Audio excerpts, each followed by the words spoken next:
My dear students, dear friends, and dear brothers and sisters, once again I welcome to all of you in Dr. Yash Chandra online classes for education. मेरे प्रिय विद्यार्थियों, प्यारे भाई और बहनों, प्यारे साथियों, प्यारे मित्रों, मैं आप सभी लोगों का एक बार फिर से doctor Yash Chandra online classes for education में बहुत बहुत स्वागत करता हूं। आप सभी लोगों का हार्दिक स्वागत है, हार्दिक अभिनंदन है।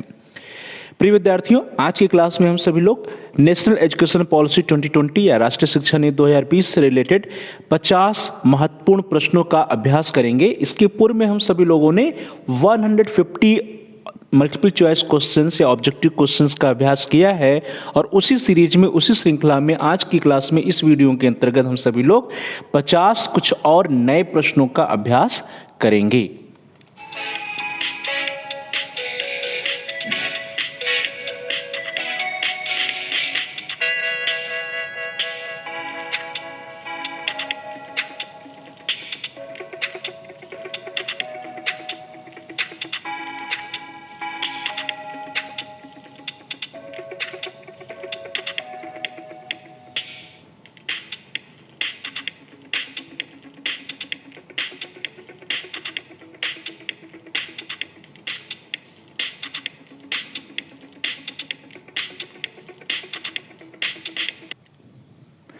चलिए प्रिय विद्यार्थियों, आज की क्लास को स्टार्ट किया जाए और आज के लिए जो पहला प्रश्न है आपकी स्क्रीन पर आ रहा है, दैट इज क्वेश्चन नंबर 151।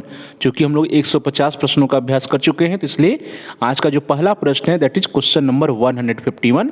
प्रश्न है कि राष्ट्रीय शिक्षा नीति 2020 के अनुसार आजीवन सीखने की संभावनाओं को बढ़ाने के लिए क्या प्रावधान किया जाएगा। प्रिय विद्यार्थियों, एनईपी 2020 में creating new possibilities for life long learning, अर्थात लाइफ लॉन्ग लर्निंग की हम लोग बात करते हैं, तो ये लाइफ लॉन्ग लर्निंग जो है, या जिसको हम लोग हिंदी में कहें आजीवन सीखना, इसके लिए नई शिक्षा नीति 2020 में क्या प्रावधान करने के बारे में कहा गया है। और इसके ऑप्शंस आपकी स्क्रीन पर, द ए इज कल्पनाशील एवं लचीली पाठ्यक्रम की व्यवस्था करना, that is imaginative and flexible curricular structure की बात की गई है। बी, कई प्रवेश और निकास बिंदु की बात की गई है, that is multiple entry and exit points की बात की गई है। या सी, कठोर अनुशासनात्मक सीमाओं को हटाने की बात की गई है, रिमूविंग करेंटली प्रीवैलेंट रिजिड बाउंड्रीज। या ये जितने तीनों पॉइंट हैं इन सभी की बात की गई है। तो प्रिय विद्यार्थियों, जब एनईपी 2020 का अध्ययन आप करिएगा तो उसमें देखिएगा कि लाइफ लॉन्ग लर्निंग के लिए, आजीवन सीखने के लिए जो हमारा करिकुलम है, करिकुलर स्ट्रक्चर है, उसको इमेजिनेटिव एंड फ्लेक्सिबल अर्थात कल्पनाशील एवं लचीला पाठ्यक्रम की बात की गई है। Multiple entry and exit points की बात की गई है, अर्थात कई प्रवेश और निकास बिंदु के बारे में भी नई शिक्षा नीति 2020 में कहा गया। और उसी के साथ साथ जो डिफरेंट डिसिप्लिन्स हैं, अनुशासन है, विषय हैं, इनके बीच में जो रिजिड बाउंड्रीज है, इन बाउंड्रीज को कम करने की बात की गई, अर्थात कठोर अनुशासनात्मक सीमाओं को हटाने की भी बात नई शिक्षा नीति 2020 में की गई है। तो इस प्रकार से आप सभी लोगों में से जिन लोगों ने डी ऑप्शन चुना है, आपका आंसर सही है। राष्ट्रीय शिक्षा नीति 2020 के अनुसार आजीवन सीखने की संभावनाओं को बढ़ाने के लिए जो प्रावधान किए गए हैं उसमें से कल्पनाशील एवं लचीली पाठ्यक्रम, that is imaginative and flexible curricular structures की बात की गई है।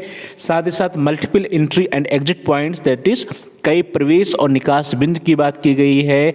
और रिमूविंग करेंटली प्रीवैलेंट रिजिड बाउंड्रीज, अर्थात कठोर अनुशासनात्मक सीमाओं को हटाने की भी बात की गई है। चलिए प्रिय विद्यार्थियों, आगे बढ़ते हैं। The next question, question number 152। प्रश्न संख्या 152 आपकी स्क्रीन पर है कि राष्ट्रीय शिक्षा नीति 2020 के अनुसार पेडागोजी, या जिसको हम लोग शिक्षा शास्त्र कहते हैं या शिक्षण शास्त्र कह सकते हैं, तो पेडागोजी में निम्न में से किस पर अधिक जोर होगा। ऑप्शंस आपकी स्क्रीन पर, ए संचार, चर्चा और बहस पर, बी रिसर्च या अनुसंधान पर, सी क्रॉस डिसिप्लिनरी और अंतः विषयक सोच पर, या डी उपर्युक्त सभी पर। तो प्रिय विद्यार्थियों, एनईपी 2020 का जब अध्ययन कीजिएगा आप तो उसमें देखेंगे कि पेडागोजी के बारे में या शिक्षा शास्त्र या शिक्षण शास्त्र के बारे में जो कहा गया है उसमें संचार, चर्चा और बहस के बारे में भी कहा गया है, अनुसंधान या रिसर्च के बारे में भी कहा गया और क्रॉस डिसिप्लिनरी और अंतर्विषयक सोच के बारे में भी कहा गया है कि इन सभी पर जोर दिया जाएगा। तो इस तरह से डी ऑप्शन है, D option is the right option. NEP 2020 में जिक्र है कि pedagogy will have an increased emphasis माने इस पर बल दिया जाएगा, जोर दिया जाएगा ऑन कम्युनिकेशन अर्थात संचार पे, डिस्कशन दैट इज चर्चा पे, डिबेट दैट इज बहस पर, रिसर्च दैट इज अनुसंधान पर, and opportunities for cross disciplinary and interdisciplinary thinking अर्थात क्रॉस डिसिप्लिनरी और अंतर विषयक सोच पर बल दिया जाएगा। तो प्रिय विद्यार्थियों, इस तरह से देखा जाए तो जो डी ऑप्शन है, D option is the right option. चलिए आगे बढ़ते हैं। नेक्स्ट क्वेश्चन आपकी स्क्रीन पर आ रहा है, दैट इज क्वेश्चन नंबर 153। प्रश्न संख्या 153 कह रहा है कि good quality MOOCs courses are highly dash dash dash in this interactive online courses. प्रिय विद्यार्थियों, fill in the blanks type का क्वेश्चन है ये, और इसमें कहा जा रहा है कि जो गुड क्वालिटी मूक्स होते हैं, मूक्स आप सभी लोग जान रहे हैं, हम लोगों ने पढ़ा भी है, मैसी ओपन ऑनलाइन कोर्सेज, इसमें highly dash dash dash indexed interactive online courses होते हैं। इसके ऑप्शंस आपकी स्क्रीन पर है। A word PDF PPT documents indexed होते हैं, बी ऑडियो इंडिस्ड होते हैं, सी वीडियो इंडिस्ड होते हैं, या डी मल्टीमीडिया इंडिस्ड होते हैं। तो प्रिय विद्यार्थियों, जो हमारा मैसी ऑनलाइन कोर्सेज होता है, मुक्स होता है मैसी ओपन ऑनलाइन कोर्सेज, वे सभी जो है मल्टीमीडिया इंडिस्ड होते हैं। तो इस तरह से आप सभी लोगों में से जिन लोगों ने डी ऑप्शन चुना है, आपका उत्तर, आपका आंसर सही है। Good quality MOOCs courses are highly multimedia indexed interactive online courses. चलिए आगे बढ़ते हैं। The next question, question number 154। 154 प्रश्न कह रहा है कि what is the full form of GCED। प्रिय विद्यार्थी, एनईपी 2020 में GCED के बारे में चर्चा किया गया है। तो GCED का पूरा नाम क्या है? Options are A global citizen education, B globally citizenship education, C global citizenship education, and D global education for citizenship.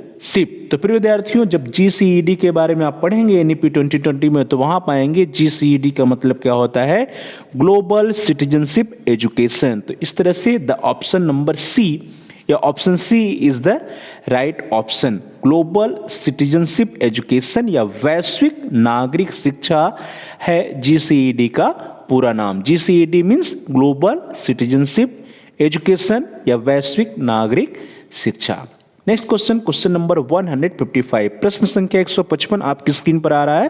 That is a software that can be classified as both free software and open source software is called. ध्यान दीजिए प्रिय विद्यार्थियों, कहा जा रहा है कि ऐसा सॉफ्टवेयर जिसको हम फ्री सॉफ्टवेयर भी कहें और साथ ही साथ ओपन सोर्स सॉफ्टवेयर भी कहें, तो ऐसे सॉफ्टवेयर को हम क्या कहते हैं? Options are A FOSO FOSO, B FSOS, C FSOSS, या डी FOSS। तो प्रिय विद्यार्थियों, आपका आंसर क्या है? आप चैट बॉक्स में लिख भी सकते हैं। क्या होगा? ऐसे सॉफ्टवेयर जो कि फ्री सॉफ्टवेयर होते हैं और ओपन सोर्स सॉफ्टवेयर होते हैं, ऐसे सॉफ्टवेयर को क्या कहा जाता है? FOSO नहीं, FSOS नहीं, FSOSS नहीं, क्या इनको हम फॉस कहते हैं, FOSS कहते हैं। और फॉस का मतलब होता है free and open source software. तो free and open source software, that is D option is the right option. Free and open software, that is FOSS, FOSS is an umbrella term. ध्यान दीजिए, यह क्या है? एक अम्ब्रेला टर्म है। FOSS क्या है?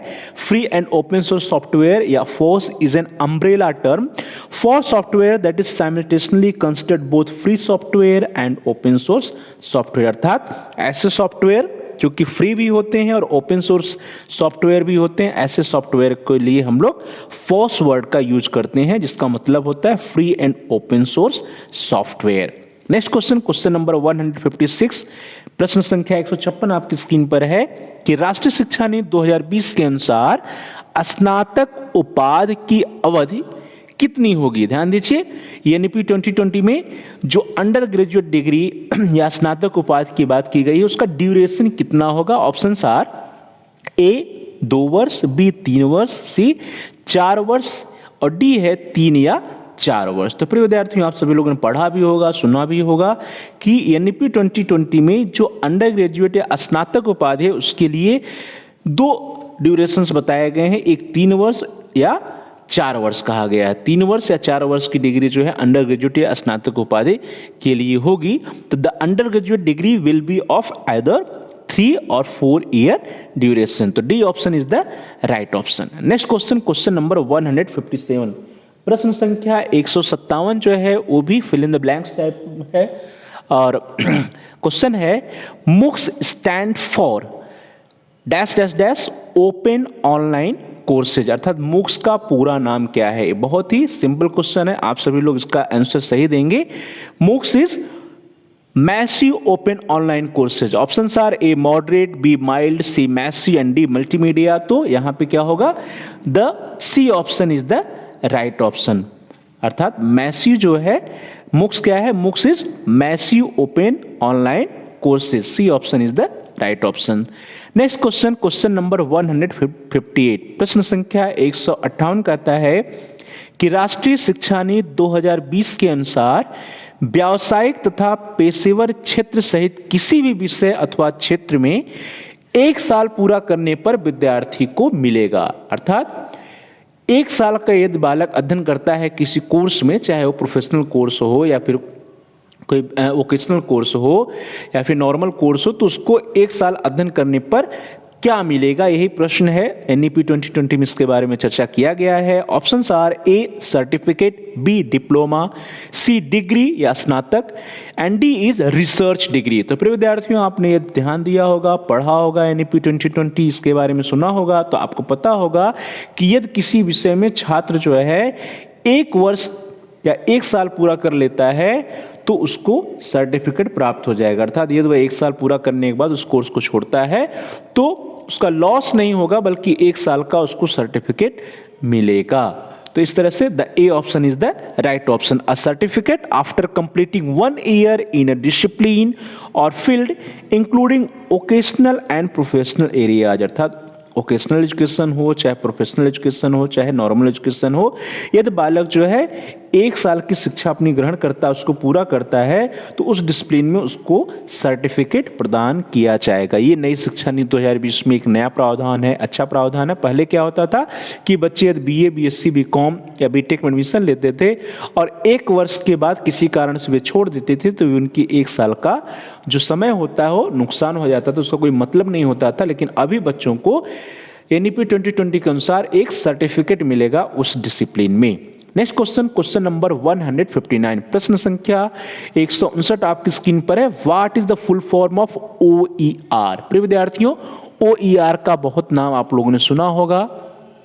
तो OER का पूरा अर्थ क्या है, मतलब क्या है, ये प्रश्न है। और options are A open educational reserves, B open education resources, C open resources for education and D is open educational resources. तो प्रिय विद्यार्थियों, OER का मतलब क्या होता है? OER is open educational resources. तो D option is the right option. आप सभी लोगों में जिन लोगों ने डी ऑप्शन चुना, आपका उत्तर, आपका आंसर सही है, because OER is open educational resources. अर्थात ऐसे एजुकेशन रिसोर्सेज जो कि पूरी तरह से ओपन होता है, आप उसको पढ़ सकते हैं, उसकी कॉपी कर सकते हैं, उसको डाउनलोड कर सकते हैं, उसको प्रिंट कर सकते हैं। ऐसे एजुकेशनल रिसोर्सेज जो इंटरनेट पे अवेलेबल है, 2000 ओपन एजुकेशनल रिसोर्सेज, जिसमें कॉपीराइट का कोई प्रॉब्लम नहीं होता है, कोई इशू नहीं होता है जिस रिसोर्सेज में,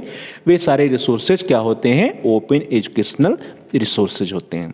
नेक्स्ट क्वेश्चन, क्वेश्चन नंबर 160, प्रश्न संख्या 160 आपकी स्क्रीन पर है। राष्ट्रीय शिक्षा नीति 2020 के अनुसार व्यावसायिक तथा पेशेवर क्षेत्र सहित किसी भी विषय अथवा क्षेत्र में 2 साल पूरा करने पर विद्यार्थी को मिलेगा। प्रिय विद्यार्थियों, हम लोगों ने इसके पहले देखा कि 1 साल पूरा करने पर विद्यार्थी को सर्टिफिकेट मिलता है। यहाँ पे प्रश्न है कि 2 साल पूरा कर लेने पर विद्यार्थी को क्या मिलेगा। तो options A is certificate, B is diploma, C is degree स्नातक, क्या डी है रिसर्च डिग्री। तो प्रिय विद्यार्थियों, जब बालक किसी कोर्स में एडमिशन लेता है और वह सिर्फ 2 साल तक ही पढ़ाई कर पाता है, 2 साल ही अपने कोर्स को कर पाता है और आगे की पढ़ाई नहीं कर पाता किसी कारण से, तो उसका वो 2 साल पूरा बर्बाद नहीं होगा, बल्कि उसको एक डिप्लोमा का सर्टिफिकेट मिल जाएगा, डिप्लोमा उसको मिल जाएगा। तो इस तरह से उसका 2 साल जो है वो यूज हो जाएगा। 2 साल उसने जो कुछ भी पढ़ाई लिखाई की, जो उसने समय दिया, उसके लिए उसको एक डिप्लोमा प्रदान किया जाएगा। तो इस तरह से the B option is the right option. A diploma after completing 2 year in a discipline और field including vocational and professional areas, अर्थात वोकेशनल, प्रोफेशनल या नॉर्मल डिसिप्लिन्स में यदि बालक 2 साल का समय अध्ययन करता है, 2 साल पढ़ता है, तो उसको डिप्लोमा प्रदान किया जाएगा। नेक्स्ट क्वेश्चन, क्वेश्चन नंबर 161, प्रश्न संख्या 161 आपकी स्क्रीन पर आ रहा है। That is fill in the blanks type questions. Question is MOOC involves the use of dash dash dash to make education accessible to students located in remote areas, अर्थात ऐसे छात्र जो कि दूर दराज क्षेत्रों में हैं, बहुत रिमोट एरियाज में हैं, वहाँ तक पहुँच के लिए, उन तक पहुँचने के लिए मूक्स किस चीज़ का प्रयोग करता है? MOOC involves the use of dash dash dash to make education accessible to student located in remote areas. Your options are A, ICT, B, multimedia, C, computer and D, audio documents. तो प्रिय विद्यार्थियों, जो MOOCs होता है, massive open online courses होते हैं, वे क्या use करते हैं?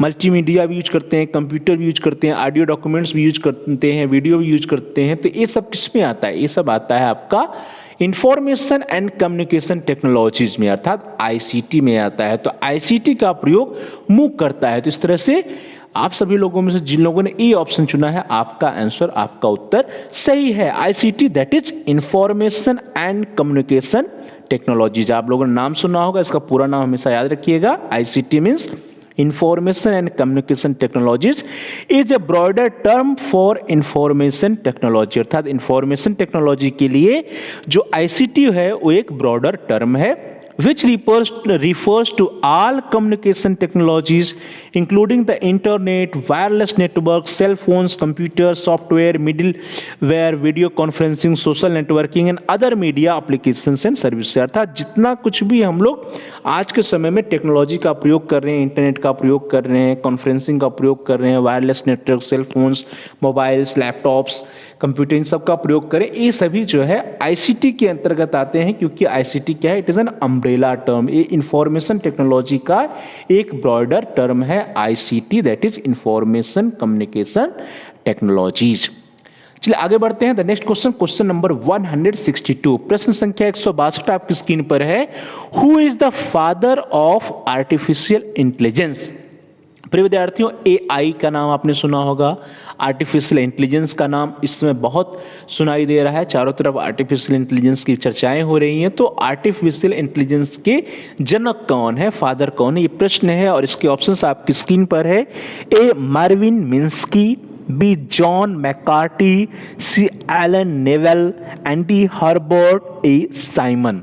तो प्रिय विद्यार्थियों, यदि आप लोगों ने AI that is artificial intelligence के बारे में पढ़ा होगा तो आपने इनका नाम सुना होगा। ये चारों नाम जो हैं ये सभी रिलेटेड हैं artificial intelligence that is AI से, चाहे मार्विन मिन्स्की हो गए, जॉन मैकार्टी हो गए, एलन नेवेल हो गए या हर्बर्ट ए साइमन हो गए। प्रश्न है कि फादर ऑफ आर्टिफिशियल इंटेलिजेंस किसे कहा जाता है? तो उसके लिए इन चारों विकल्पों में से जो बी ऑप्शन है, बी ऑप्शन को हम सिलेक्ट करते हैं। बी ऑप्शन जो है जॉन मैकार्टी है, उनको फादर ऑफ आर्टिफिशियल इंटेलिजेंस माना जाता है। तो इस तरह से B option is the right option. आप सभी लोगों में जिन लोगों ने बी ऑप्शन चुना, आपका आंसर, आपका उत्तर सही है।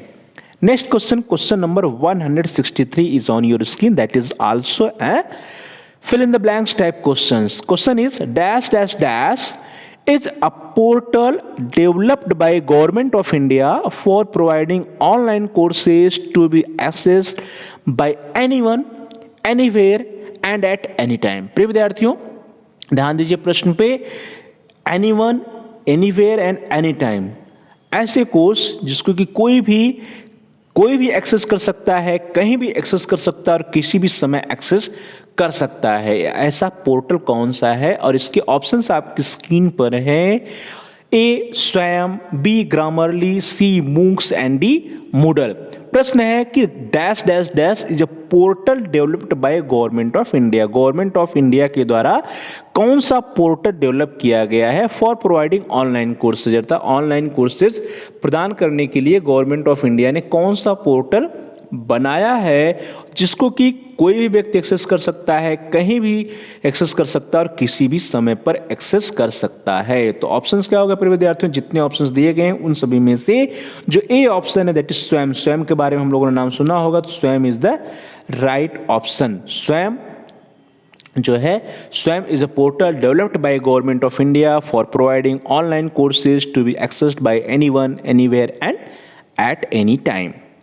Now the next question, question number 164, प्रश्न संख्या 164 कहता है Moodle stands for dash dash dash object oriented dynamic learning environment. Moodle का पूरा नाम क्या है प्रिय विद्यार्थियों, यदि आपको पता होगा तो आप इसका आंसर दे पाएंगे। Options are A multimedia, B mapping, C massive and D modular. तो Moodle का पूरा नाम क्या है प्रिय विद्यार्थियों, Moodle इज मॉड्यूलर। ध्यान दीजिए, Moodle is modular object oriented dynamic learning environment. तो इस तरह से the D option is the right option.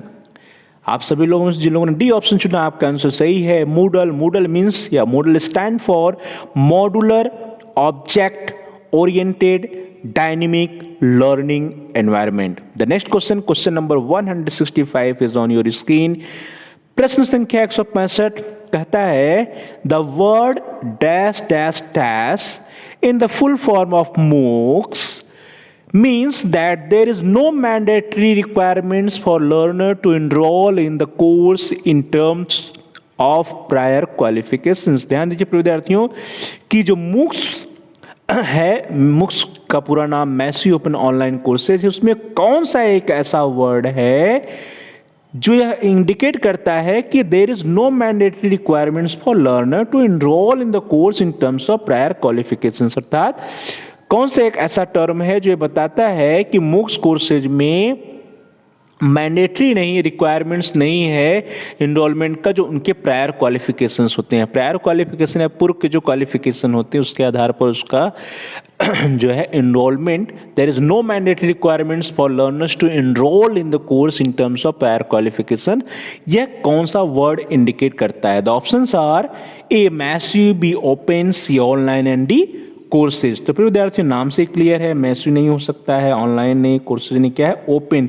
Open से ही अर्थ है खुले से, खुलेपन से, अर्थात जहां पर किसी भी प्रकार का कोई मैंडेटरी कंडीशंस नहीं है, मैंडेटरी रिक्वायरमेंट्स नहीं है। तो B that is open word यहां पे फिल होगा। The word open in the full form of MOOCs means that there is no mandatory requirements for learners to enroll in the course in terms of prior qualifications. The next question, question number 166 is on your screen.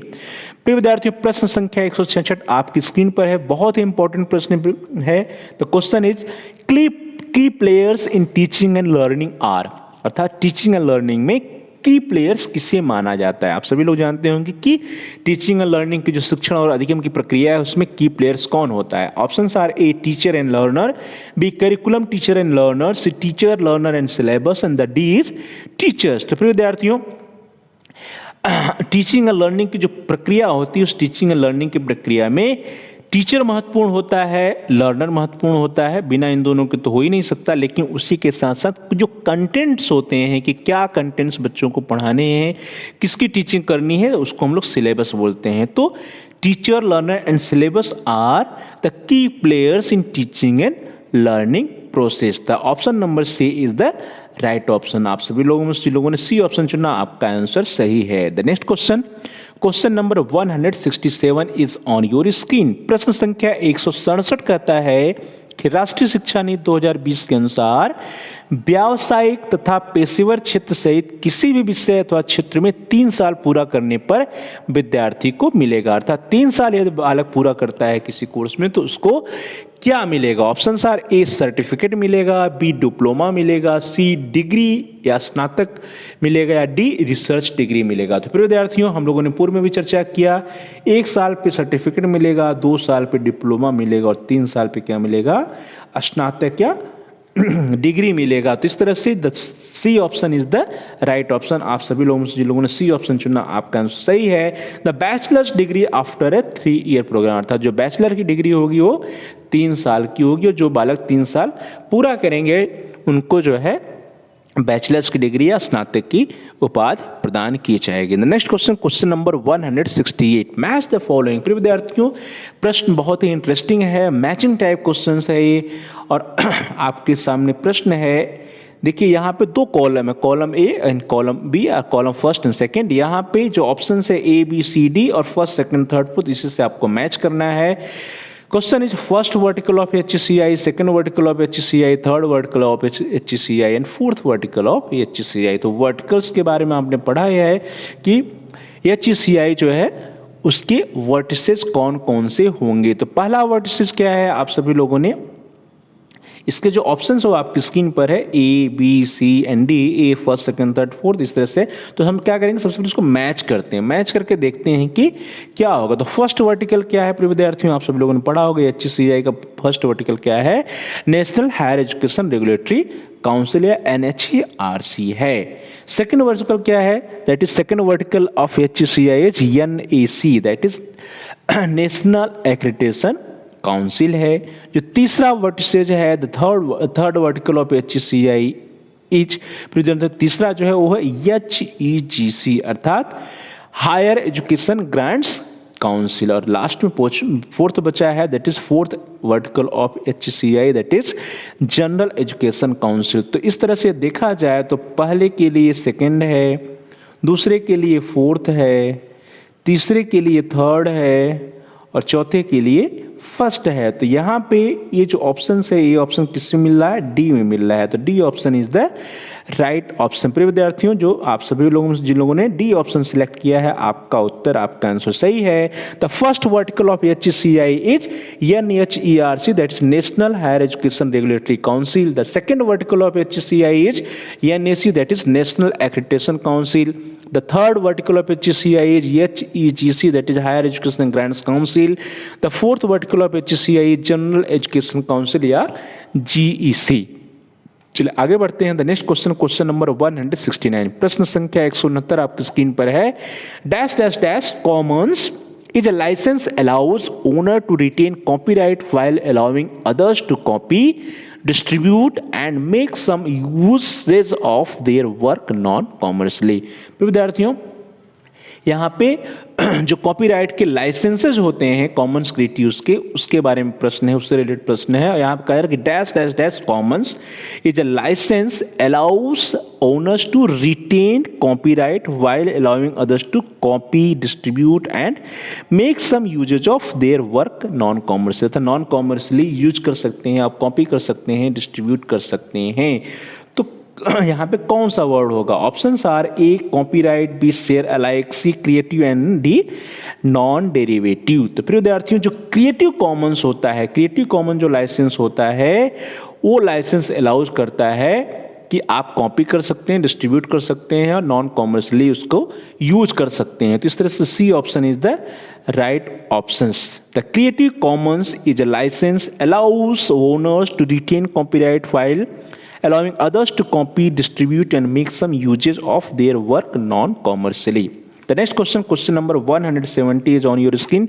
प्रश्न संख्या 170 कहता है कि राष्ट्रीय शिक्षा नीति 2020 के अनुसार व्यावसायिक तथा पेशेवर क्षेत्र सहित किसी भी विषय अथवा क्षेत्र में 4 साल पूरा करने पर विद्यार्थी को मिलेगा, अर्थात 4 साल के कोर्स के उपरांत बालक को, विद्यार्थी को क्या मिलेगा, ए certificate, B diploma, C degree या स्नातक and the D is research degree या शोध सहित स्नातक। तो प्रिय विद्यार्थियों, आप सभी लोगों ने पढ़ा भी है, सर्टिफिकेट 1 साल पे, डिप्लोमा 2 साल पे, डिग्री 3 साल पे और रिसर्च डिग्री जो है वो 4 साल पर प्राप्त होगा। तो इस तरह से जो D option is the right option, research degree या शोध सहित स्नातक। द 4-year प्रोग्राम में also lead to a degree with research if the student completes a rigorous research project in their major areas of study as specified by the higher educational institute। अर्थात 4 साल के course में यदि बालक जो है research project करता है किसी एक मेजर एरियाज पे, तो उसको रिसर्च डिग्री या शोध सहित स्नातक की उपाधि प्रदान की जाएगी। The next question, question number 171 is on your screen.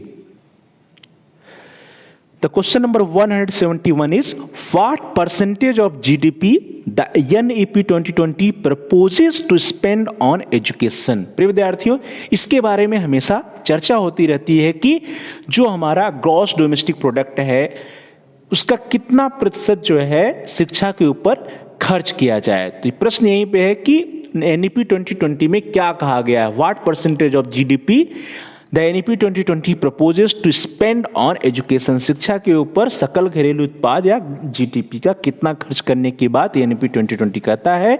A 4%, B 5%, C 6% या D 6.5%। प्रिय विद्यार्थियों, राष्ट्रीय शिक्षा नीति 1986, 1968 या फिर जो भी पॉलिसीज बनी सब में ये कहा गया है, NEP 2020 में भी कहा गया है कि जो हमारे देश का GDP है उस GDP का कम से कम 6% जो है एजुकेशन के ऊपर, शिक्षा के ऊपर खर्च किया जाना चाहिए। तो NEP 2020 भी वही प्रपोज करता है। The 6% of GDP the NEP 2020 proposes to spend on education। तो C option is the right option. The next question, question number 172. The question number 172 says that which agency is foreseen to look after the kind of curriculum and accreditation। प्रिय विद्यार्थियों, अभी हम लोगों ने 4 agencies के बारे में पढ़ा है। उस 4 एजेंसीज में से कौन सी ऐसी एजेंसीज है या कौन सा ऐसा वर्टिकल है जो कि एक्रेडिटेशन का कार्य देखेगा, करिकुलम का कार्य देखेगा। Options are GEC, NRF, NAC and NEHERC। तो प्रिय विद्यार्थियों, आप सभी लोगों में से जो लोग जो है सी ऑप्शन चुने हैं, आपका आंसर सही है। NAC जिसका नाम ही है नेशनल एक्रेडिटेशन काउंसिल, इसका नाम ही है क्या, राष्ट्रीय प्रत्यायन परिषद या national accreditation council. NAC will forcing to look after the kind of curriculum and accreditation, अर्थात एक्रेडिटेशन का जो कार्य है राष्ट्रीय शिक्षा नीति 2020 के अनुसार NAC या नेशनल एक्रेडिटेशन काउंसिल के द्वारा, राष्ट्रीय प्रत्यायन परिषद के द्वारा किया जाएगा। The next question, question number 173।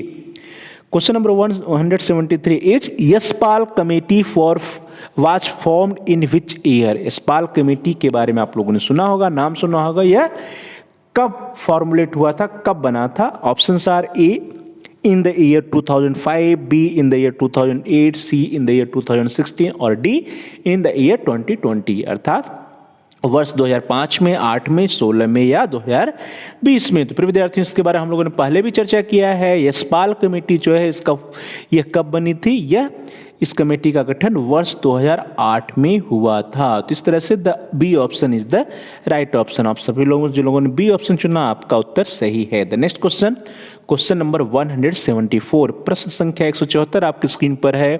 The percentage of institutions of higher education which have been accredited by NAC till now is about। आपने NAAC का नाम सुना होगा, NAC national assessment and accreditation council जो है, इसका नाम आप सभी लोगों ने सुना होगा। तो अभी तक मीन्स वर्तमान समय तक लगभग कितने प्रतिशत संस्थान हैं, विश्वविद्यालय हैं या फिर उच्च शिक्षण संस्थान हैं जिन्होंने एक्रेडिटेशन करवाया है NAC से। ये प्रश्न है और ऑप्शंस आर ए 15%, बी 20%, सी 30% या डी 35%। प्रिय विद्यार्थियों, प्रश्न क्वेश्चन है कि the percentage of institutions of higher education which have been accredited by NAC till now is about. तो NAC के द्वारा अभी तक मात्र और मात्र 20% संस्थान, अर्थात लगभग 20% हायर एजुकेशन इंस्टीट्यूशन या 20% उच्च शिक्षण संस्थान ने ही एक्रेडिटेशन का कार्य NAC के द्वारा अभी तक कराया है। तो इस तरह से the B option is the right option. The next question, question number 175, प्रश्न संख्या 175 कहता है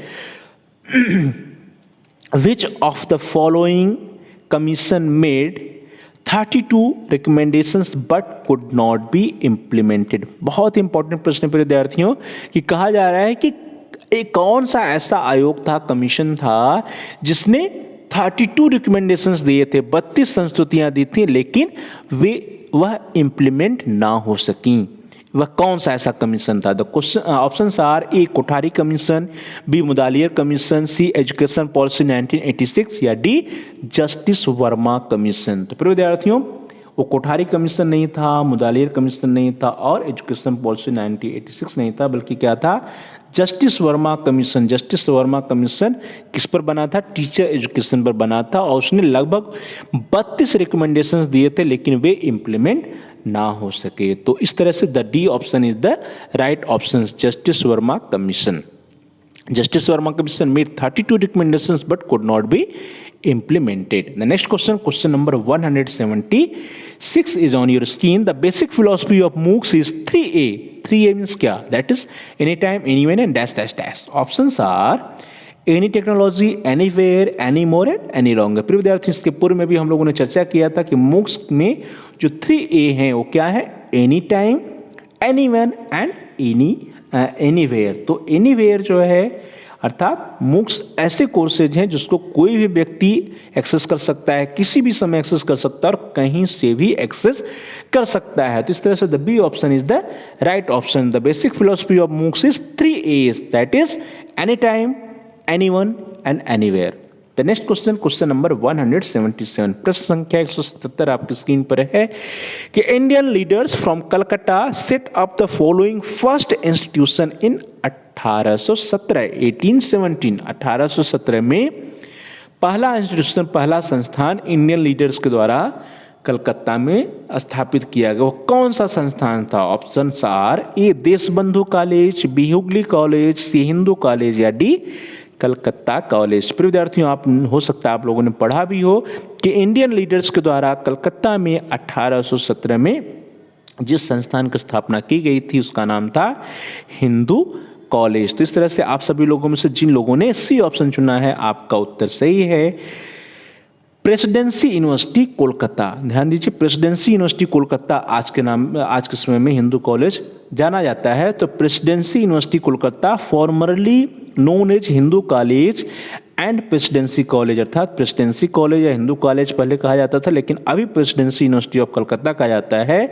is a public state university located in college street Kolkata and it was established in 1817, यह 1817 में स्थापित किया गया था इंडियन लीडर्स के द्वारा। It is probably the oldest institution in India to have no religious connection. ध्यान दीजिए कि यह क्या है?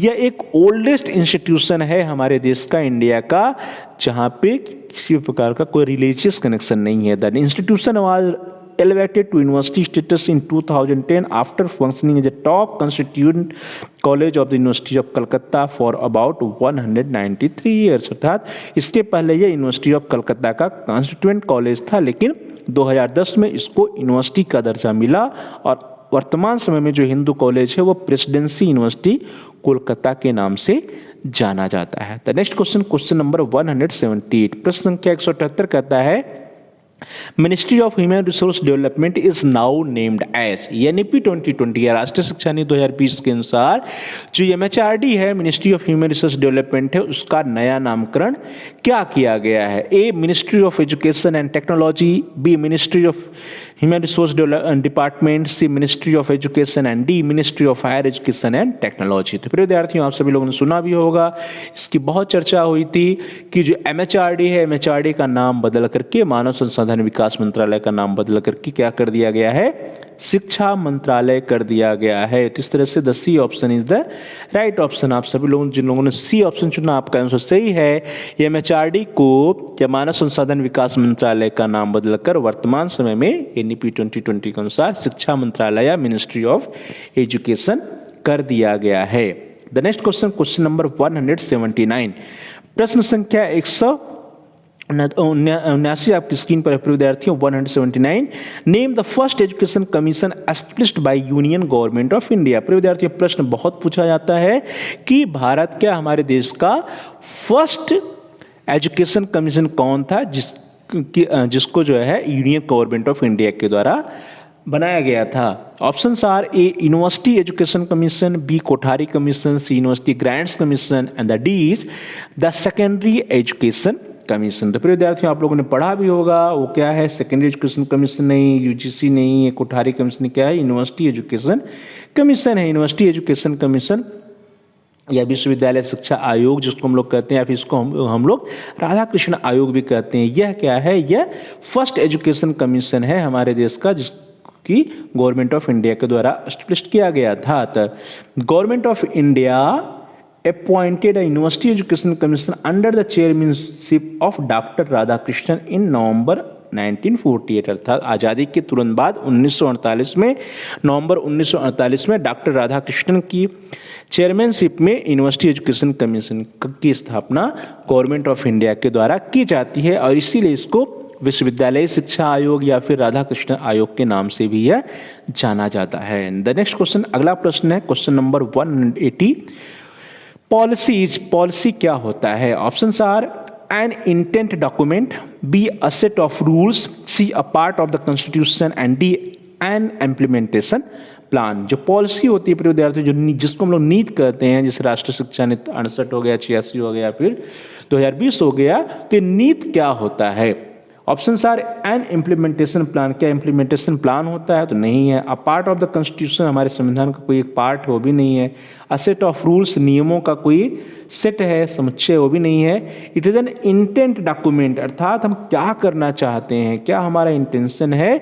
पॉलिसी क्या होता है? एक इंटेंट डॉक्यूमेंट होता है। तो इस तरह से the policy is an intent document. A option is the right option. आप सभी लोगों जिन लोगों ने ए ऑप्शन चुना, आपका आंसर सही है। The next question, question number 181, Meru in NEP 2020 pertains to. विद्यार्थियों, राष्ट्रीय शिक्षा नीति 2020 में मेरू की बात की गई है, तो मेरू का मतलब क्या है? Your options are A multidisciplinary emphasis on rural universities, B Ministry of Education in Rural Universe, C Ministry of Education and Research Universalization, and D Multidisciplinary Education and Research University। तो प्रिय विद्यार्थियों, मेरू क्या है? मेरू का पूरा नाम है multi education and research university. तो इस तरह से आप सभी लोगों जिन लोगों ने डी ऑप्शन चुना, आपका आंसर सही है।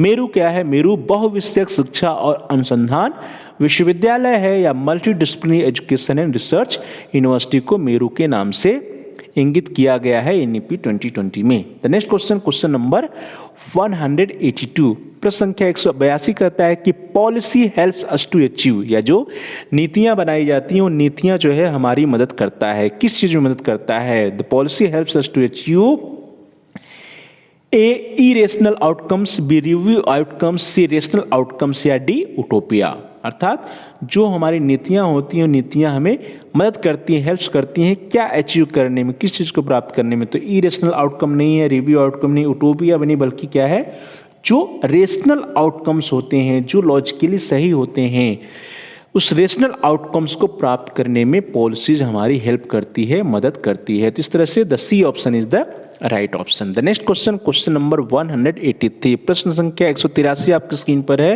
The question is the national knowledge commission report was published in. National knowledge commission का नाम आप सभी लोगों ने सुना होगा, राष्ट्रीय ज्ञान आयोग का नाम सुना होगा। तो यह कब पब्लिश्ड हुआ था? और options are A 1986, B 1966, C 2008 and D 2016। तो प्रिय विद्यार्थियों, राष्ट्रीय ज्ञान आयोग या नेशनल नॉलेज कमीशन कब पब्लिश हुआ था? 86 में नहीं, 66 में नहीं, 16 में नहीं, बल्कि 2008 में पब्लिश हुआ। इस तरह से C option is the right option. National knowledge commission 2005 was constituted on 30th June 2005 with a time frame of 3 years from 2nd October 2005 to 2nd October 2008. The report was named as Libraries as Gateways to Knowledge। ध्यान दीजिए कि 13 जून 2005 को ये frame हुआ था national knowledge commission. इसका जो time duration था वो क्या था? 2 अक्टूबर 2005 से लेकर के 2 अक्टूबर 2008 तक था। तो इसका पब्लिकेशन कब हुआ? 2008 में हुआ। The report was named as libraries as gateways to knowledge, और इसका जो रिपोर्ट था वह libraries as gateways of knowledge के नाम से प्रकाशित होता है, पब्लिश होता है। The next question, question number 184, प्रश्न संख्या 184 आपकी स्क्रीन पर है। Who was the chairman of national knowledge commission? जो राष्ट्रीय ज्ञान आयोग था या नेशनल नॉलेज कमीशन था, उसके चेयरमैन कौन थे? Option are A doctor Manmohan Singh, B Pranab Mukherjee, C Sam Pitroda या डी कपिल सिब्बल। तो प्रिय विद्यार्थियों, आप सभी लोगों ने नाम सुना होगा। नेशनल नॉलेज कमीशन की जो चेयरमैन थे कौन थे? मनमोहन सिंह नहीं, प्रणब मुखर्जी नहीं, कपिल सिब्बल नहीं, बल्कि सैम पित्रोदा जी थे। तो सैम पित्रोदा जी को जो है राष्ट्रीय ज्ञान आयोग के चेयरमैन थे, अध्यक्ष थे। C option is the right option. National knowledge commission is an 8 membered committee established by doctor Manmohan Singh in 2005। ध्यान दीजिए 2005 में उस समय के तत्कालीन जो हमारे प्राइम मिनिस्टर थे डॉक्टर मनमोहन सिंह, उनके द्वारा नेशनल नॉलेज कमीशन की स्थापना की गई, जिसमें 8 मेंबर्स थे। कितने मेंबर थे? 8 मेंबर थे। The purpose of this committee is to bring reform in education sector by adopting and upgrading to latest technology. और इस जो आयोग था, इस आयोग का जो उद्देश्य था वो क्या था कि हम एजुकेशन के फील्ड में रिफॉर्म कर सकें, और उसके लिए कि रिफॉर्म करने के लिए हम कैसे अपग्रेड कर सकते हैं, क्या क्या अडॉप्ट कर सकते हैं, किस किस टेक्नोलॉजी को अडॉप्ट कर सकते हैं एजुकेशन में, उसके लिए जो है नेशनल नॉलेज कमीशन की स्थापना की गई थी। और इस कमीशन के चेयरमैन थे, the chairman of this committee was Sam Pitroda. Sam Pitroda जो है इस कमीशन या कमेटी के क्या थे? चेयरमैन थे। The next question, question number 185, प्रश्न संख्या 185 आपकी स्क्रीन पर है। The question is NIRF was launched by minister of human resource development in. Ministry आप कर सकते हैं कि जो NIRF है वो मिनिस्ट्री या MHRD के द्वारा कब लॉन्च की गई थी? तो प्रिय विद्यार्थियों, your options are A 2000, B 2010, C 2015 and D 2020। तो NIRF कब लॉन्च किया गया था प्रिय विद्यार्थियों? 2000 में नहीं किया गया, 10 में नहीं किया गया, 20 में नहीं किया, कब किया गया? 2015 में NIRF लॉन्च किया गया था। NIRF क्या है? नेशनल इंस्टीट्यूशन रैंकिंग फ्रेमवर्क है। The National Institutional Ranking Framework, that is NIRF, is a methodology adopted by the Ministry of Education, Government of India, to rank institutions of higher education in India. The framework was approved by MHRD and launched by Ministry of Human Resource Development on 29 September 2015। अर्थात MHRD के द्वारा 2015 में जो है NIRF को launch किया गया। NIRF क्या है? नेशनल इंस्टीट्यूशनल रैंकिंग फ्रेमवर्क है। इसका काम क्या है कि हमारे देश की जो हायर एजुकेशन इंस्टीट्यूशन है उनकी रैंकिंग करना था। Next question, question number 186, the NEP 2020 initiatives.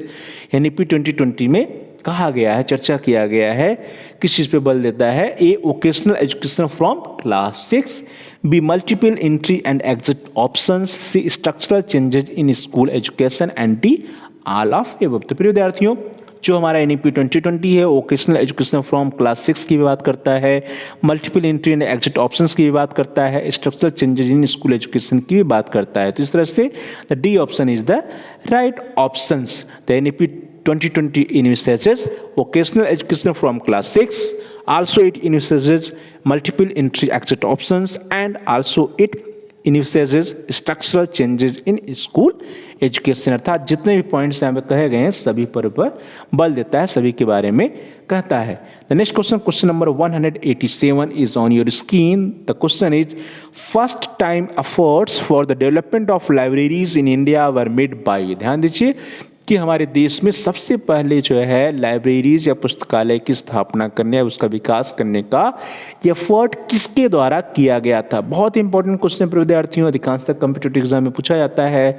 तो options are A S.R. Ranganathan, B S. Radhakrishnan, C Sayaji Rao Gaekwad first and the D is Sayaji Rao Gaekwad third. तो फिर विद्यार्थियों, सबसे पहले जो एफर्ट जो है लाइब्रेरीज का विकास करने के लिए हमारे देश में किया गया था वो रंगनाथन जी के द्वारा नहीं, राधाकृष्ण नहीं, गायकवाड़ फर्स्ट नहीं, बल्कि गायकवाड़ थर्ड, सयाजी राव गायकवाड़ थर्ड के द्वारा यह प्रयास, सबसे पहले प्रयास किया गया था। तो इस तरह से the D option is the right option. The next question, question number 188 is on your screen. प्रश्न संख्या 188 आपकी स्क्रीन पर है। Libraries as gateways to knowledge is the title of which documents. Libraries as gateways of knowledge, यह किस document का title है? Your options are A. National Information Policy 1986, या B. Information Technology Act 2000, C. National Knowledge Commission on Libraries 2007 and D. None of the above। तो फिर विद्यार्थियों इसके बारे में हम लोगों ने अभी पिछले प्रश्नों में चर्चा किया था कि libraries as gateways to knowledge जो है वो नेशनल नॉलेज कमीशन जो बना था, नेशनल नॉलेज कमीशन का जो डॉक्यूमेंट है वो जो है libraries as gateways to knowledge के नाम से प्रकाशित होता है, पब्लिश होता है। तो libraries as gateways to knowledge is the title of national knowledge commission document. तो C option is the right option. The next question, question number 189, प्रश्न संख्या 189 कहता है कि the third NEP was adopted by the government of India in the tenure of prime minister. अर्थात जो हमारा तीसरा एनईपी राष्ट्रीय शिक्षा नीति नेशनल एजुकेशन पॉलिसी बना था वह किसके प्रधानमंत्रित्व कार्यकाल में या उसमें प्राइम मिनिस्टर कौन था जब इसको अडॉप्ट किया गया। तो अभी अडॉप्ट किया गया अपने विद्यार्थियों 2020 में था तीसरा एनईपी। तो उसमें हमारे देश के प्रधानमंत्री कौन है? इंदिरा गांधी जी नहीं है, राजीव गांधी भी नहीं है, नरसिम्हा राव भी नहीं, कौन है? माननीय नरेंद्र मोदी जी हैं। तो नरेंद्र दामोदर दास मोदी, इनके समय में तीसरा एनईपी जो है हमारे देश के द्वारा अडॉप्ट किया गया है। The third NEP was adopted by the government of India in the tenure of our prime minister Narendra Damodar Das Modi. The next question, question number 190, प्रश्न संख्या 190 आपकी स्क्रीन पर है। How many chapters does NEP 2020 document have exclusively for higher education. प्रिय विद्यार्थियों, राष्ट्रीय शिक्षा नीति 2020 में जो चैप्टराइजेशन किया गया है, जो अध्याय बटे हुए हैं, उसमें से कितने चैप्टर्स, कितने अध्याय जो है उच्च शिक्षा या हायर एजुकेशन के लिए हैं। और ऑप्शंस है A 10, B 11, C 12 and D 8। तो आप सभी लोगों ने देखा होगा कितने चैप्टर्स हैं, 10 नहीं है, 8 नहीं, 12 नहीं, बल्कि हायर एजुकेशन के नाम पे कुल 11 चैप्टर्स हैं। Total 11 chapters on higher education है। तो इस तरह से B option is the right option. आप सभी लोगों जिन लोगों ने बी ऑप्शन चुना आपका आंसर सही है। The next question, question number 191, प्रश्न संख्या 191 कहता है कि how many chapters does NEP 2020 document have exclusively for school education. पिछले प्रश्न में हम लोगों ने देखा कि हायर एजुकेशन या उच्च शिक्षा के लिए कितने चैप्टर्स राष्ट्रीय शिक्षा नीति 2020 में है, तो 11 हैं। अभी प्रश्न है कि स्कूल एजुकेशन या विद्यालय शिक्षा के लिए एनईपी 2020 डॉक्यूमेंट्स में कुल कितने चैप्टर्स हैं। Your options are A 7, B 8, C 9 and D 11। तो कितने विद्यार्थियों आप लोगों ने ध्यान दिया होगा, तो 11 नहीं है, 9 नहीं, 7 नहीं, बल्कि क्या है 8 चैप्टर्स हैं। 8 चैप्टर्स स्कूल एजुकेशन के ऊपर और 11 चैप्टर्स हायर एजुकेशन के ऊपर हैं। तो इस तरह से the B option is the right option. The next question, question number 192 is on your screen. प्रश्न संख्या 192 कहता है कि NEAT stand for NEAT। NEAT stand for NEAT, NEAT का क्या पूरा नाम है। Your options are A national educational association of technology, B national eradication and accreditation team, C national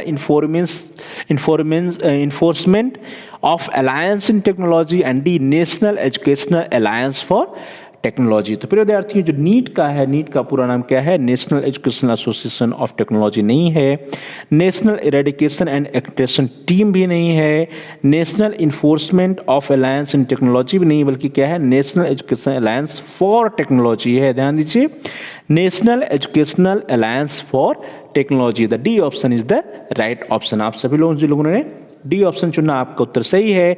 NEET is a public private partnership scheme. क्या है? NEAT की एक public private partnership scheme है। ट्रिपल पी हम लोग बात करते हैं PPP, that is public private partnership, aimed at using technology for better learning outcomes in higher education। जिसका लक्ष्य क्या है कि हम टेक्नोलॉजी के द्वारा हायर एजुकेशन या उच्च शिक्षा में जो हमारे लर्निंग आउटकम्स है उसको हम बढ़ा सकें, उसको अच्छा कर सकें।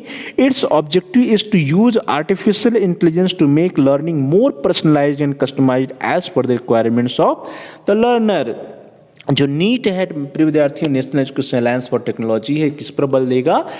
AI दैट इज आर्टिफिशियल इंटेलिजेंस पर बल देगा, टेक्नोलॉजी के प्रयोग पर बल देगा, जिससे कि लर्निंग हायर एजुकेशन की जो लर्निंग आउटकम्स हैं उसको बेटर किया जा सके, उसको बढ़ाया जा सके। The next question, question number 193, it is also an fill in the blanks type questions. The question is the dash dash dash formula will continue to implemented as per NEP 2020 while keeping in mind the constitutional provisions aspirations of the people, regions and the union and the need to promote multilingualism as well as promote national unity। तो प्रिय विद्यार्थियों ध्यान दीजिए, किसी एक फॉर्मूले के बारे में एनईपी 2020 में कहा गया है कि the dash dash formula will continue to be implemented as per NEP 2020 while keeping in mind the constitutional provisions, जो हमारे संवैधानिक प्रावधान से हैं, aspiration of the people, regions and the unions and the need of promote multilingualism, अर्थात हमारे देश के लोगों में, क्षेत्रों या फिर संघों की जो एस्पिरेशंस है उसको ध्यान में रखते हुए और हमारे देश में जो बहुभाषावाद या मल्टीलिंगुअलिज्म है उसको देखते हुए राष्ट्रीय एकता, राष्ट्रीय अखंडता या नेशनल यूनिटी को बनाए रखने के लिए किस फार्मूले को हम कंटिन्यू करेंगे? Options are 3 language formula, 2 language formula, 1 language formula या 4 लैंग्वेज फार्मूला। तो क्या है विद्यार्थियों? 4 नहीं, 1 नहीं, 2 नहीं, क्या है? 3 लैंग्वेज फार्मूला की बात की गई है कि 3 लैंग्वेज फार्मूला जो है वो चलेगा, जिसमें जो है एक आपका मातृभाषा, दूसरा क्षेत्रीय भाषा और तीसरा जो है अंग्रेजी की बात की गई है या फिर इंटरनेशनल लैंग्वेज की बात की गई है। तो 3 language formula will continue to be implemented as per NEP 2020 while keeping in mind the constitutional provisions, aspirations of the people, regions and the union and the need to promote multilingualism as well as promote national unity। तो चलिए आगे बढ़ते हैं। अगला प्रश्न आपकी screen पर the question number 194, प्रश्न संख्या 194 कहता है the 42nd amendment to the constitution in 1976 lead to education from.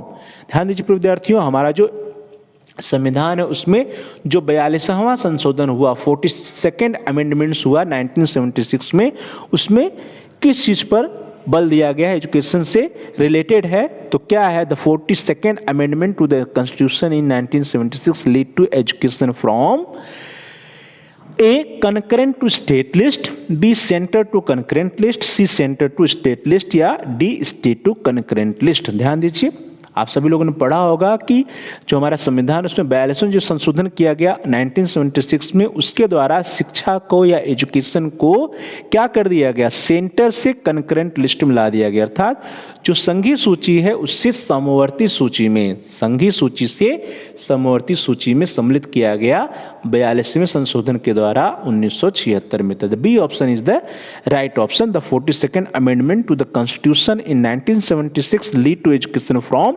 Centre to concurrent list. The next question, question number 195, प्रश्न संख्या 195 है the 5 pillars of education as per NEP 2020 are. विद्यार्थियों, जो हमारे 5 स्तंभ हैं राष्ट्रीय शिक्षा नीति 2020 के 5 पिलर्स ऑफ एनईपी 2020, उसके बारे में पूछा जा रहा है। Your options are A quality assessment, equity, accountability and affordability, B. quality accreditation, equity, accountability and affordability, C. quality access, equivalence, accountability and affordability, and the D one is quality access, equity, accountability and affordability। तो क्या होगा विद्यार्थियों, जो हमारा 5 pillar है उसमें A option देखा जाए तो क्वालिटी असेसमेंट नहीं है, बी देखा जाए तो क्वालिटी एक्रेडिटेशन नहीं है, सी देखा जाए तो क्वालिटी एक्सेस एंड इक्वेलेंस नहीं है, डी देखिए तो quality access, equity, accountability and affordability है। तो इस तरह से the D option is the right option. जो 5 पिलर्स हैं, 5 स्तंभ है राष्ट्रीय शिक्षा नीति 2020 के, वे क्या हैं? गुणवत्ता है, क्वालिटी है, एक्सेस है, पहुंच है, इक्विटी है, समता है, अकाउंटेबिलिटी है, जवाबदेही और अफोर्डेबिलिटी है या किफायत होना या अफोर्डेबल होना है। शिक्षा अफोर्डेबल होना चाहिए। The next question, question number 196, प्रश्न संख्या 196 आपकी स्क्रीन पर है।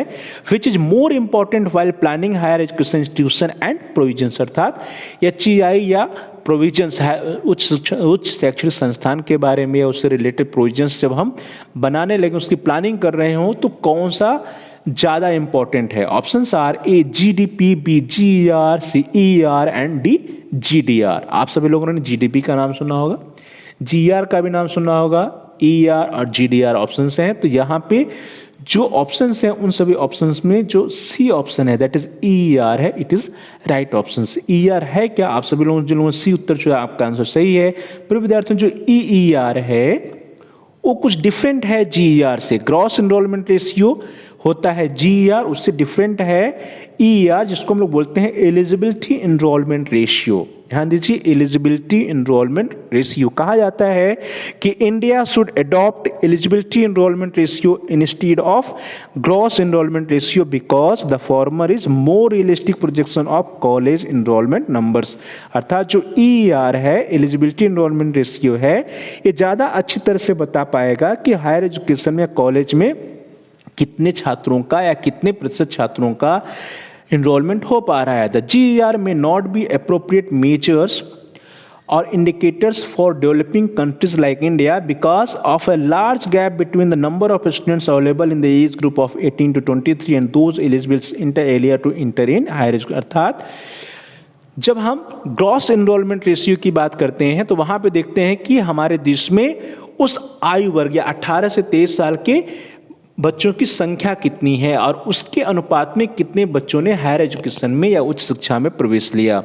अब समस्या यहाँ पे आती है कि जितने बच्चे 18 से 23 साल के आयु वर्ग के हैं वो सभी के सभी हायर एजुकेशन में प्रवेश लेने के लिए एलिजिबल ही नहीं होते हैं। तो जब एलिजिबल ही नहीं होते हैं लेकिन GER ग्रॉस एनरोलमेंट रेशियो में उसकी गणना की जाती है तो हमारा जो परसेंटेज आता है GER को कम आता है। लेकिन जब हम एलिजिबिलिटी इनरोलमेंट रेशियो की गणना करेंगे, अर्थात जितने एलिजिबल हैं, जितने विद्यार्थी एलिजिबल हैं हायर एजुकेशन के लिए, उसमें से कितने बच्चों का प्रवेश हो पा रहा है हायर एजुकेशन में, जब उसकी गणना करेंगे तब हमें रियलिस्टिक प्रोजेक्शन मिलेगा कि क्या हमारा इनरोलमेंट रेशियो है, कितने बच्चों का इनरोलमेंट हायर एजुकेशन में हो पा रहा है। तो इस तरह से जब हम हायर एजुकेशन इंस्टीट्यूशन की प्लानिंग करें, प्रोविजंस की प्लानिंग करें, तो वहाँ पर हमें GER की अपेक्षा EER that is eligibility enrolment ratio पर ध्यान देना चाहिए। द नेक्स्ट क्वेश्चन, क्वेश्चन नंबर 197, प्रश्न संख्या 197 है। As per NEP 2020 which new body will fund the research projects on competitive and peer review basis। अर्थात रिसर्च के लिए, शोध कार्यों के लिए कौन सी एक नई बॉडी जो है NEP 2020 बनाई गई है जो कि कम्पिटिटिव और पीयर रिव्यू बेसिस पे जो है रिसर्च की प्रोजेक्ट्स के लिए फंड देगी, अनुदान देगी। Options are A national research foundation, B national research agency, C national research foundation या इंडियन रिसर्च फाउंडेशन या डी इंडियन रिसर्च कमेटी। तो प्रिय विद्यार्थियों, इसके बारे में हम लोगों ने पहले भी चर्चा किया है कि राष्ट्रीय शिक्षा नीति 2020 में एक अलग से बॉडी बनाई जा रही है रिसर्च के लिए जिसको हम लोग नेशनल रिसर्च फाउंडेशन के नाम से जानते हैं। और ये जो रिसर्च फाउंडेशन है एक नई बॉडी है जो कि रिसर्च प्रोजेक्ट्स के लिए कम्पिटिटिव और पीयर रिव्यू बेसिस पे फंड देने का कार्य करेगी। इसको हम लोग NRF या नेशनल रिसर्च फाउंडेशन नाम देते हैं। तो इस तरह से A option is the right option. The next question, question number 198, प्रश्न संख्या 198 है, बहुत इंपॉर्टेंट क्वेश्चन है। Humboldtian model of higher education is based on. जो Humboldtian model of higher education है वो किस पर बेस्ड है, किस पर आधारित है? Options are A, intensive skills and industrial training, B, holistic combination of research and studies, C, intensive residential model of studies, and D is intensive research only। तो प्रिय विद्यार्थियों, जो Humboldtian model of higher education है ये किस पर based है? Intensive skills पर नहीं है, इंटेंसिव रेजिडेंशियल पर भी नहीं है, इंटेंसिव रिसर्च पर नहीं, बल्कि क्या है? Holistic combination of research and studies, अर्थात रिसर्च एंड स्टडीज के होलिस्टिक कॉम्बिनेशन पर Humboldtian model of higher education based है। तो इस तरह से the B option is the right option. आप सभी लोगों में से जिन लोगों ने बी ऑप्शन चुना, आपका आंसर, आपका उत्तर सही है। The next question, question number 199, question number 199 is the second education minister of NEP 2020। अर्थात जो राष्ट्रीय शिक्षा नीति 2020 आई उसके समय में द्वितीय शिक्षा मंत्री हमारे देश के कौन रहे? Options are A, Prakash Javadekar, B, Ramesh Pokhriyal Nishank, C, Smriti Zubin Irani, and D, Dharmendra Pradhan. प्रिय विद्यार्थियों, आप सभी लोगों को पता होगा कि रमेश पोखरियाल निशंक के समय में ये NEP 2020 लॉन्च हुई आई। तो इस तरह से ये ऑप्शन गलत है। स्मृति प्रकाश जावड़ेकर के समय नहीं हुआ, स्मृति जुबिन ईरानी के समय में नहीं हुआ, रमेश पोखरियाल निशंक उस समय थे जब NEP 2020 आई। तो ये क्या हो गए? फर्स्ट एजुकेशन मिनिस्टर हो गए। प्रश्न है कि who was the second education minister या who is second education minister? तो वर्तमान समय में 2021 में इनके बाद, रमेश पोखरियाल निशंक जी के बाद धर्मेंद्र प्रधान जी को एजुकेशन मिनिस्टर बनाया गया है। तो the second education minister of NEP 2020 कौन हुआ? धर्मेंद्र प्रधान जी हुए। तो D option is the right option. और आप लास्ट प्रश्न है द क्वेश्चन नंबर 200, प्रश्न संख्या 200 है। It is the matching type of questions, match the following. Question है, एक तरफ है सर्टिफिकेट, डिप्लोमा, बैचलर डिग्रीज और बैचलर डिग्री विद रिसर्च, और उधर ईयर्स हैं 2 साल, 4 साल, 3 साल और 1 साल। बहुत सरल प्रश्न है क्योंकि इसके बारे में हम लोगों ने पहले चर्चा किया है। ऑप्शंस आपकी स्क्रीन पर ABCD दिया हुआ है, तो हम लोग क्या करें, सबसे पहले इसको मैच करते हैं। तो आपको पता है कि सर्टिफिकेट कितने साल मिलेगा, 1 साल में। डिप्लोमा कितने मिलेगा, 2 साल में।